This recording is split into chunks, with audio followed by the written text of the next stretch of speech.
57 लाख कुणबी नोंदींवरूनही दावे प्रतिदावे सुरू आहेत। शिंदे समितीनं ज्या कुणबी नोंदी शोधल्या त्यातल्या अनेक जुन्याच असल्यामुळे ओबीसीना कोणताही धक्का लागत नाही असा दावा ओबीसी नेते बबनराव तायवाड यांनी केलाय। तर 57 लाखांपैकी किती नोंदी नव्या आणि किती जुन्या याची माहिती सरकारकडे मागितली होती, मात्र त्यांनी ती दिली नाही।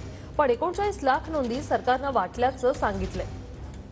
याचा अर्थ त्या नोंदी नव्या असाव्यात असं जरांगे पाटील यांचं म्हणणं आहे।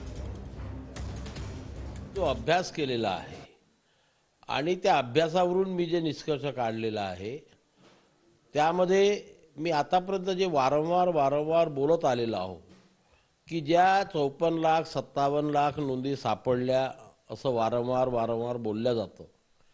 या 54 किंवा 57 लाख नोंदीमध्ये 99.5 किंवा त्यापेक्षा जास्त ह्या जुन्याच नोंदी आहे आणि त्याच्यामुळे त्याच्यातनं नवीन काही झालं आणि नवीन लोक आतमध्ये आले असं म्हणता येणार नाही आणि याच्यातनं नवीन काय निष्पन्न झालं म्हणून आमच्या ओबीसीच्या आरक्षणाला कुठेही धक्का लागलेला नाही या मताचा वर मी ठाम आहे।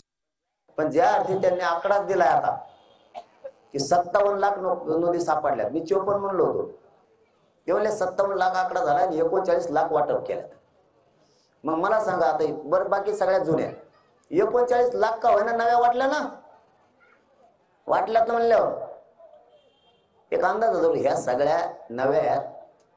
फक्त आता मराठ्याला आड पडायचं म्हणून काहीतरी म्हणायचं, परंतु यांचा गैरसमज नाही होऊ शकत। ते त्याचा होतो ते जे दुसऱ्याच ते काही करतं मग बरोबर सन्मानानं हा तोडगा निघाला असेल आणि श्री मनोज जरांगे पाटील समाधानी असतील आणि त्यांनी ज्या मागण्या केल्या होत्या त्यांच्या गावातून निघताना त्याबाबत ते समाधानी असतील तर त्याच्यावर आमचं काहीच म्हणणं नाही आहे। पण लोकांनी काही शंका उपस्थित केलेल्या आहेत। लोकांचं असं म्हणणं आहे की तोंडाला पानं पुसली आहेत, ही फसवणूक आहे,